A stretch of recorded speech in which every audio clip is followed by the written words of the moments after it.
Bom dia, amados. Que a graça e a paz do nosso Senhor Jesus Cristo seja sobre todo o povo celestial. Hoje gostaria de compartilhar com o título Sigam o Mestre, dando continuidade ao sermão da planície, que a gente estava compartilhando na semana passada, que eu tinha iniciado com aquela pergunta: você confia mesmo nas palavras de Jesus, do nosso Mestre? O quanto você confia, o quanto você põe em prática? Hoje a gente vai dar seguimento, a gente vai ver a conclusão desse ensinamento de Jesus. Então, Jesus ele estava falando, não sei se vocês lembram, da semana passada, de amar o inimigo, amar aquilo que não é amável. Depois ele continua e faz a seguinte comparação: um cego pode guiar outro cego, né, lá no versículo 39. Não dá, né? Uma coisa óbvia, né? É até meio assim, irônica, né? Jesus tinha um senso de humor. Os dois não vão cair no mesmo buraco, né? Num lugar onde tinha vários poços, né? Ou se for no contexto de São Paulo, um lugar cheio de buracos, né? Na rua, né? Com os bueiros, né? Sem tampa, né? Porque roubaram e tudo mais. Se um cego guiar outro cego, naturalmente os dois vão, em algum momento, se acidentar. E aí Jesus ele diz assim: o discípulo não está acima do seu mestre, mas todo aquele que for bem preparado será como seu mestre. Então Jesus ele está trazendo a relação entre o mestre e o discípulo. E o desejo de Jesus é que nós sejamos edificados e sejamos a semelhança do nosso mestre, que nós sejamos equipados, preparados à semelhança do nosso mestre. Então o primeiro ponto, né, é sigam o mestre, sigam o nosso mestre Jesus Cristo. Nós precisamos olhar para Jesus Cristo. Um dos meus trabalhos é apontar para Jesus e falar: vamos olhar juntos para Jesus Cristo. Então, por um lado, é muito simples, né? E você pode até pensar: poxa, que coisa mais comum, né? Que coisa mais repetitiva, né? No meio da igreja, seguir a Jesus. Mas a gente tem que de fato seguir a Jesus.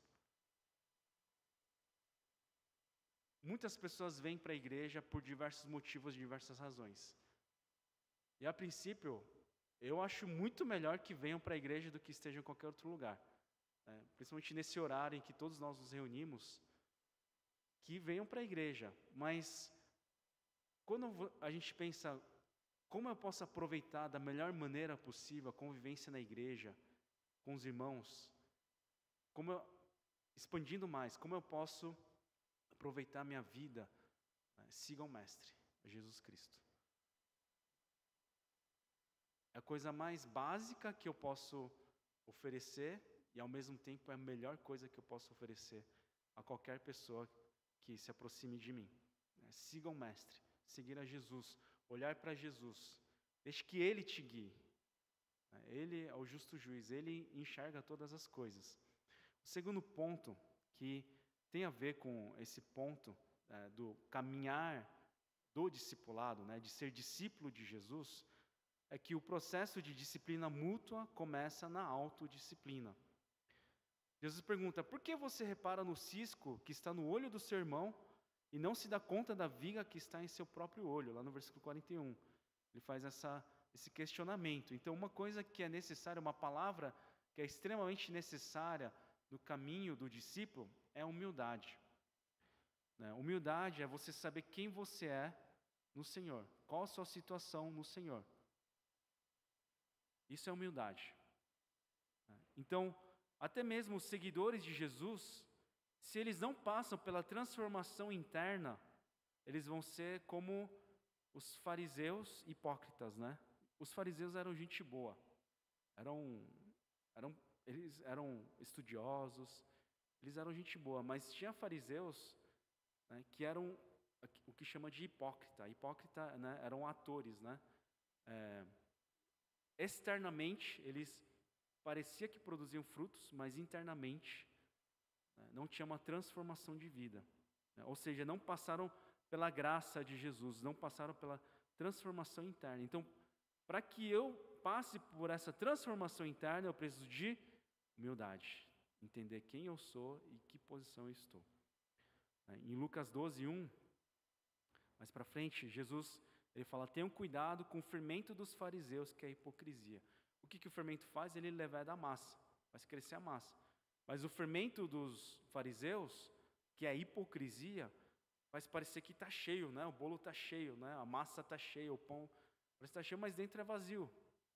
É uma casca vazia. Parece que tem, mas não tem. Por quê? Não teve transformação interna. Eu tenho muito receio com as pessoas que falam: eu sou muito bom, pastor. Eu sou uma pessoa justa. Eu sou santo. Eu tenho receio, às vezes eu tenho medo até. No processo de discipulado, uma das pessoas mais difíceis, ou um dos momentos mais difíceis, melhor dizendo, é quando a pessoa acha que ela não precisa de nenhuma mudança, nenhuma transformação, porque tem uma vida correta, tudo mais. Eu já tive gente que falou: pastor, eu estou bem, eu estou bem. Outros que precisam mudar, eu estou bem, eu faço tudo certinho. Aí eu tenho uma grande dificuldade, porque quanto mais a gente se aproxima de Deus, né, foi colocado pelo ministro de louvor, o evangelista Isaac, que Deus é santo. E quando a gente se aproxima da santidade de Deus, a gente vê o quanto a gente é pecador. Então, a referência não são outras pessoas, a referência é Deus. E é por isso que a gente precisa de humildade. E a humildade, ela é muito tímida. Quando você fala: eu sou humilde, a humildade, ela se esconde, ela vai embora. Ontem eu encontrei com um amigo, um pastor de longa data, que servimos juntos lá atrás, e ele estava comentando, né, de um irmão que falou: pastor, eu acho que eu sou humilde. Estava comentando como, nesse momento, ele deixou de ser humilde. Né? Porque a humildade, ela é muito tímida, mas o que a gente precisa é olhar para Jesus. E no versículo 42, Jesus continua: como você pode dizer a seu irmão: irmão, deixe-me tirar o cisco do seu olho, se você mesmo não consegue ver a viga que está em seu próprio olho? Eu não sei se bateu na consciência de alguém, mas eu não estou falando de ninguém específico, tá? Só estou replicando as palavras de Jesus. Né? O que Jesus está nos mostrando? Que nós precisamos passar pela transformação. Né? Hipócrita, tire primeiro a viga do seu olho. Eu preciso ter essa autodisciplina e me sujeitar perante o Senhor. E quando eu digo autodisciplina, não é que eu vou me corrigir sozinho, eu vou, digamos assim, me salvar sozinho. Não, eu preciso ir diante do Senhor. E aí, depois da autodisciplina, a gente passa pelo processo de disciplina mútua. Quando Jesus está falando, né, hipócrita, tira primeiro a viga do seu olho, ele não está falando assim: ema, cada um com seus problemas. Né? Ele não está falando isso, cada um se vira. Não, ele não está falando isso. A gente tem prestação de contas mútua, né? Um relacionamento intencional entre a gente. E principalmente no caminho do discipulado, de ser discípulo de Jesus, isso é muito importante, irmãos. Então, primeiro eu passo pela autodisciplina, depois a gente passa pelo processo de disciplina mútua. Hipócrita, tira primeiro a viga do seu olho e então você verá claramente para tirar o cisco do olho do seu irmão. Você não consegue enxergar direito, então em vez de tirar o cisco, você sem querer vai enfiar o dedo no olho do irmão, vai deixar ele cego. A gente vai fazer de maneira completamente estabanada, né, o processo de disciplina. Em vez de, né, ajudar, a gente vai deixar a pessoa em frangalhos, né, completamente machucada. A não ser que eu primeiro me submeta ao Senhor e passe por esse processo de transformação. Então, o processo de transformação seria algo assim, de cima para dentro, depois de dentro para fora. Esse é o processo, que é o mais saudável, que eu entendo que é a maneira de Deus. E então Jesus ele continua dentro de todo esse contexto, né, do sermão da planície. Ele está falando, né, de um cego guia outro cego, né, de como o mestre ele deseja que sejamos semelhantes a ele. Depois ele fala do processo de autodisciplina, depois para ter um processo de disciplina mútua com os outros. Depois Jesus ele faz mais uma analogia, que é da árvore boa e da árvore ruim. Da árvore boa que dá fruto bom e da árvore ruim que dá fruto ruim. A árvore boa não dá fruto ruim e a árvore ruim não dá fruto bom. No versículo 44 diz: toda árvore é reconhecida por seus frutos.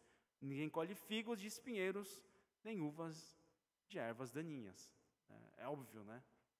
Isso. Jesus, eu não sei vocês, mas eu vejo até um senso de humor quando eu leio essas palavras de Jesus. Cada árvore produz o tipo de fruto para o qual ela foi criada pelo Criador. Então, o que nós precisamos é sermos nós mesmos no Senhor. Esse é o meu entendimento. E a gente não precisa ter medo de ser eu, quem eu sou, mas ser eu no Senhor. E aí o que acontece? Ele me transforma de modo que eu cumpro o propósito do meu chamado. Eu cumpro o propósito pela qual eu fui criado. E eu posso frutificar em abundância de acordo com como Deus me criou. E aí, indo para o terceiro ponto, né? Armazene bons tesouros no seu coração. Quando Jesus ele fala da árvore boa que produz fruto bom, ele fala: o homem bom tira coisas boas do bom tesouro que está em seu coração, e o homem mau tira coisas más do mal que está em seu coração, porque a sua boca fala do que está cheio o coração. Então, a gente pode entender o coração como um depósito de tesouros. A pergunta que eu faço: o que temos guardado no nosso depósito, nos nossos depósitos? O que nós temos armazenado no nosso coração? O que nós temos cultivado nos nossos corações? Seria ressentimento, mágoa, senso de vítima, vitimismo, culpa é sempre dos outros. Pode até ser que seja culpa dos outros, mas você fica guardando esse ressentimento. Você guarda ambições, ganância, luxúria. O que nós guardamos no coração? Ou é misericórdia, gratidão, generosidade, amabilidade, longanimidade? Não sei se essas palavras te fazem lembrar do fruto do Espírito que está escrito em Gálatas. Você tem intencionalmente. É muito interessante que em Gálatas 5, versículo 18, Paulo diz assim: mas se vocês são guiados pelo Espírito, não estão debaixo da lei. Então, o que eu quero dizer é que aquele que é boa árvore, que dá fruto bom, é aquele que é guiado pelo Espírito. E aquele que é árvore ruim, que dá fruto ruim, é aquele que vai de acordo com as obras da carne. E versículo 19, Paulo diz: ora, as obras da carne são manifestas: imoralidade sexual, impureza e libertinagem, idolatria e feitiçaria, ódio, discórdia, ciúmes, ira, egoísmo, dissensões, facções, inveja, embriaguez, orgias e coisas semelhantes. São coisas que estão sendo normatizadas hoje em dia. Se você não age assim, você é retrógrado, você tem um pensamento antigo. E é isso que falam, né? Eu os advirto, como antes já os adverti, que os que praticam essas coisas não herdarão o reino de Deus. São pessoas que vivem no pecado, vivem no estilo de vida no pecado, de acordo com as obras da carne. Mas, versículo 22, o fruto do Espírito é amor, alegria, paz, paciência, amabilidade, bondade, fidelidade, mansidão e domínio próprio. Contra essas coisas não há lei. Os que pertencem a Cristo Jesus crucificaram a carne com as suas paixões e os seus desejos. Então, quem é a árvore boa? Aquele que produz fruto bom. Quem é a árvore boa? Aquele que é guiado pelo Espírito. Quais que são os frutos bons? Fruto do Espírito, que é amor, alegria, paz, paciência, amabilidade, bondade, fidelidade, mansidão e domínio próprio. Olha só que interessante. Os que são árvores boas e que pertencem a Cristo Jesus crucificaram a carne com as suas paixões e os seus desejos. Então são pessoas que passaram pela transformação interna. Então, para que eu possa produzir fruto bom, eu preciso me ajoelhar diante da cruz e crucificar a minha carne. Eu preciso confessar os meus pecados. A gente pode ter desejos pecaminosos. Isso acontece com todos. O fato de eu ter um desejo pecaminoso não quer dizer ainda que eu cometi um pecado. Mostra que eu tenho uma natureza pecaminosa, a natureza da carne. Mas aí, de novo, o que eu vou guardar no depósito do meu coração? O que eu vou cultivar no meu coração? São as obras da carne ou as obras, o fruto do Espírito? Então eu posso negar as coisas da carne, os desejos pecaminosos. E dizer sim para o nosso Mestre, que é Cristo Jesus. Como é que isso é possível? Quando a gente se ajoelha perante a cruz de Cristo, quando a gente passa pela graça de Deus, a misericórdia de Deus, a gente é transformado internamente. Depois, Paulo ele diz: se vivemos pelo Espírito, andemos também pelo Espírito. Então, aquele que dá fruto bom é aquele que vive pelo Espírito Santo de Deus. Somente assim nós seremos capazes de frutificar. E é por isso que é tão importante a gente permanecer no Senhor, na presença de Deus. Quando a árvore ela permanece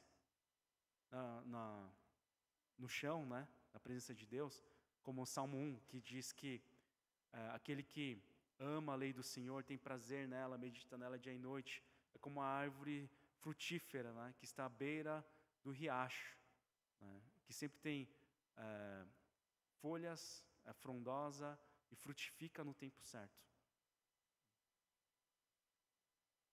Então nós precisamos do Espírito Santo de Deus.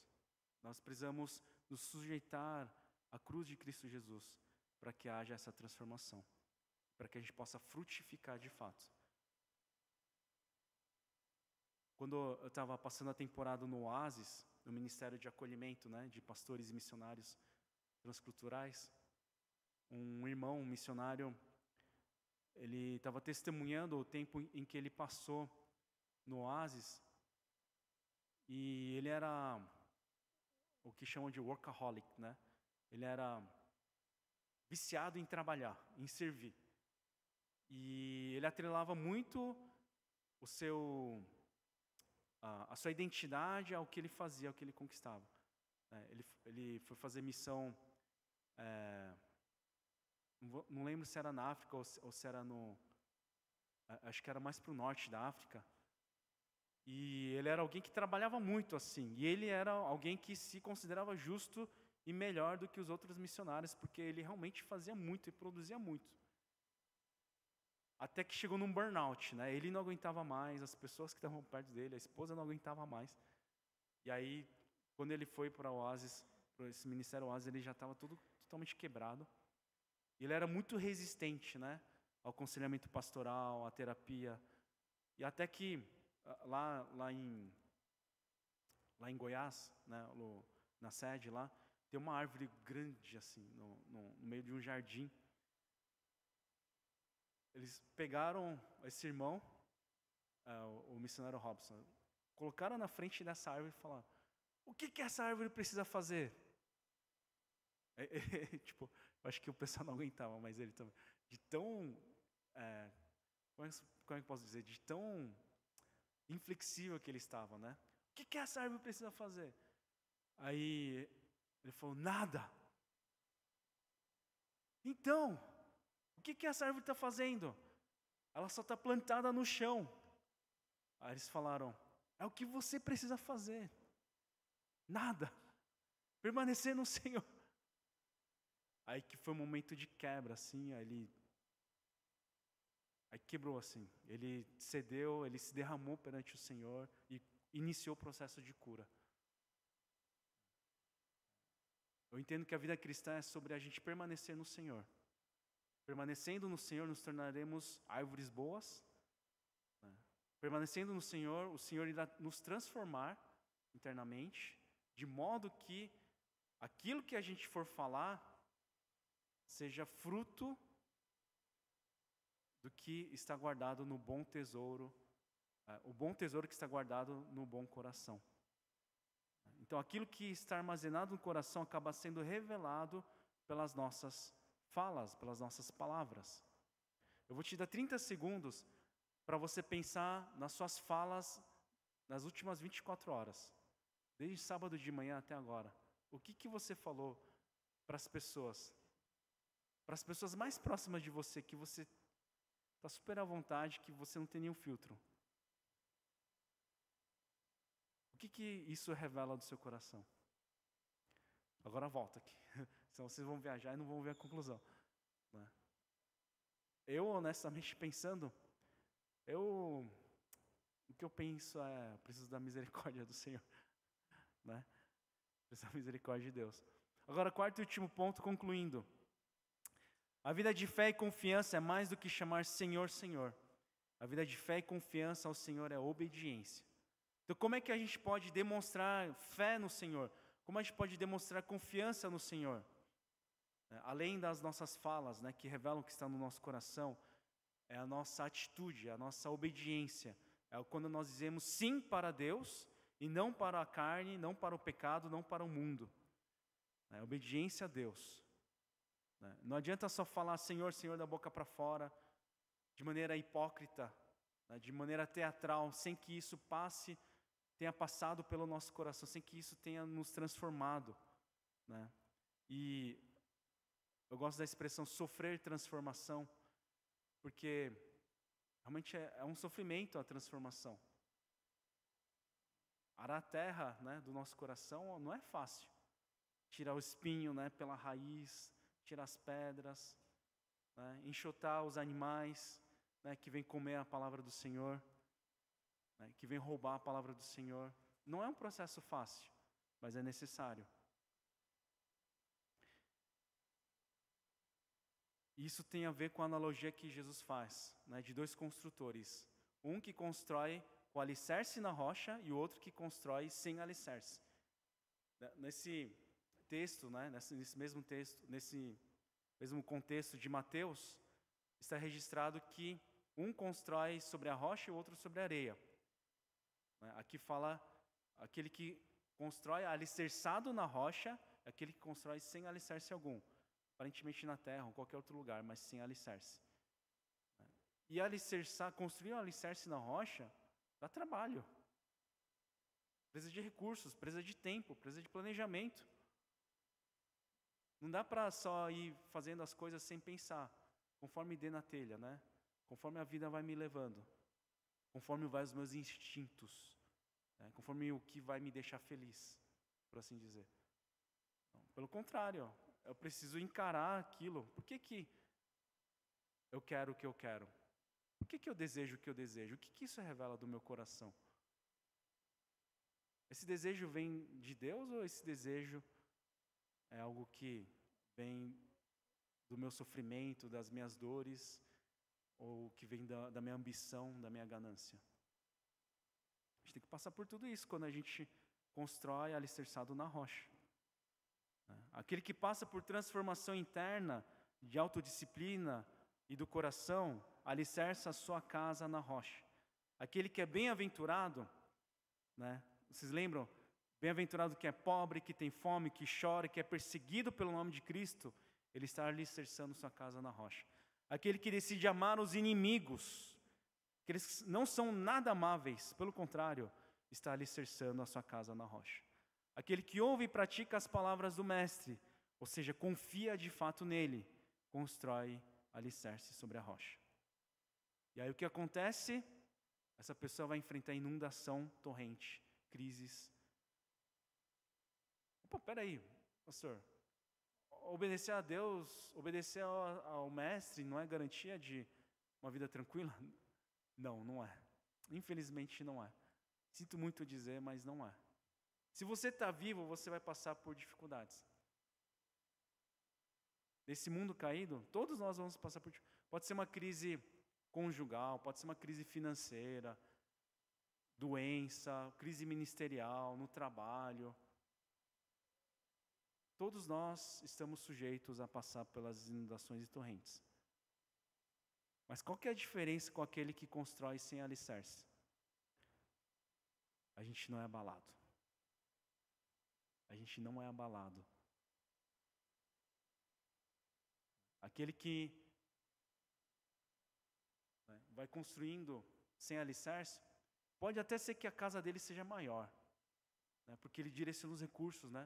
Tem uma casa mais grande, né? Em vez de direcionar os recursos de tempo e de tudo que ele tem de bens e talento para alicerçar, para construir o alicerce na rocha, é mais fácil construir, né?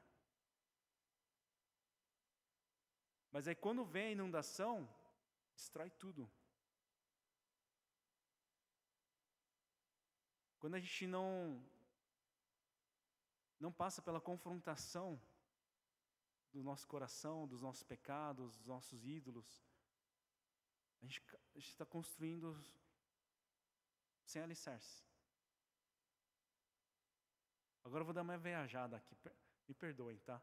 Mas e aquele que constrói parte da sua casa alicerçado na rocha e parte da casa sem alicerce? O que acontece quando vem inundação? É uma tragédia também, né?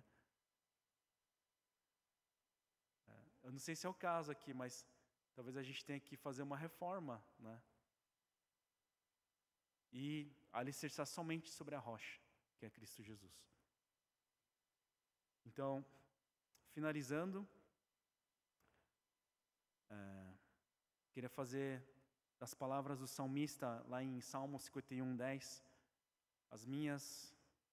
a oração do salmista, a minha oração: cria em mim um coração puro, ó Deus, e renova dentro de mim um espírito estável. Que Deus tenha misericórdia de nós, que Deus nos abençoe, para que a gente possa, de fato, ser discípulo de Jesus, para que a gente possa seguir o Mestre e alicerçar a nossa casa sobre a rocha. Oremos. Pai querido, muito obrigado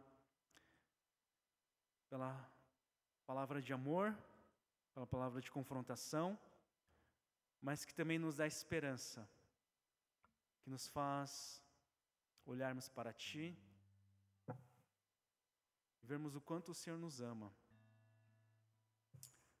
Que a gente não tenha medo da disciplina, pois essa disciplina é em amor. Que a gente não tenha medo de se derramar perante o Senhor, pois o Senhor nos recebe de braços abertos, em graça e em misericórdia. Que nós sejamos transformados de glória em glória, de fé em fé, a cada dia, Senhor. Nos conduz, Senhor. Perdoa, Senhor, a nossa infidelidade, a nossa falta de fé. Perdoa, Senhor, a nossa negligência, por termos cultivado nossos pecados de estimação, pensando, não vai fazer mal para ninguém. Senhor, nos transforma completamente, Senhor. Molda o nosso coração, nosso caráter. Que o Espírito Santo de Deus esteja atuando poderosamente em nosso meio. Que a palavra de Deus viva e eficaz seja atuante em nossas vidas, Senhor, na vida de cada um que está ouvindo essa palavra, Senhor.